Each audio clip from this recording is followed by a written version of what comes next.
गुरु नानक मुसलमान था? आज हम एक ऐसे मज़हब की बात करेंगे जिसकी शुरुआत हुई पंजाब से, लेकिन फिर वो पूरी दुनिया में फैल गया। हाँ, सिखिज़म। भाई देखो, सिखिज़म की शुरुआत होती है 1469 में गुरु नानक देव जी से। वो कोई ट्रेडिशनल बाबा नहीं थे, उनका सीन एकदम चिल और लॉजिक वाला था। अब उनका क्या कहना था? वो कहते थे कि भाई, खुदा को ढूंढने के लिए पहाड़ों पे जाने की कोई ज़रूरत नहीं, वो तुम्हारे अंदर मौजूद है।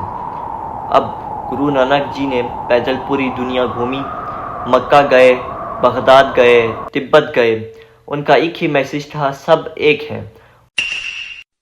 यहाँ पे एक बात याद रखें कि सिखों के 10 गुरु हैं, लेकिन गुरु नानक उन्होंने लंगर शुरू किया ताकि फ़कीर और राजा एक ही लाइन में बैठकर खा सकें। सोचो ये इस ज़माने में कितनी बड़ी बात होगी। बाकी 9 गुरु ने इसी सोच को आगे बढ़ाया। किसी ने शांति सिखाई तो किसी ने कुर्बानी देना सिखाया। गुरु गोबिंद सिंह जी। अब आता है सबसे बड़ा मोड़। 1699 में गुरु गोबिंद सिंह जी ने कहा कि हमें सिर्फ शांत नहीं रहना, सिपाही भी बनना पड़ेगा, जुल्म के खिलाफ लड़ना भी पड़ेगा। सिखिज़म के कुछ बुनियादी पॉइंट्स यहाँ मैं आपके साथ शेयर करता चलूँ कि केश, ये लोग बालों को कहते हैं, कि खुदा ने जैसा बनाया है वैसे रहना है। कारा, कंगन, याद दिलाता है कि बुरे काम नहीं करने। किरपन, कमज़ोर की हिफाजत के लिए। कंगा एंड कचेरा, क्लीननेस और कैरेक्टर के लिए। गुरु ग्रंथ साहिब एक किताब है सिखों की, जिसके बारे में गुरु गोबिंद सिंह जी ने बोला कि मेरे बाद जो है वो कोई इंसान गुरु नहीं होगा। गुरु ग्रंथ साहिब किताब ही हमारी परमानेंट गाइड होगी।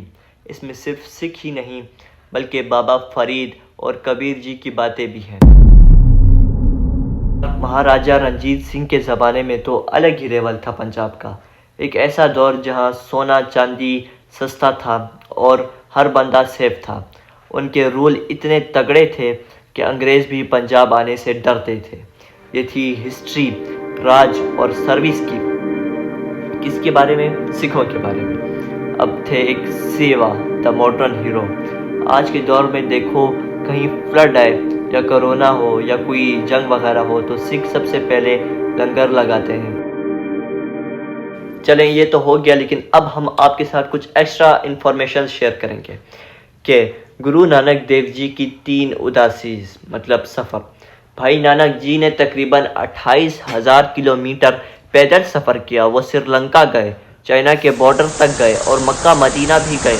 उनका मकसद क्या था? कि लोगों को धर्म के नाम पर लड़ने से रोकें।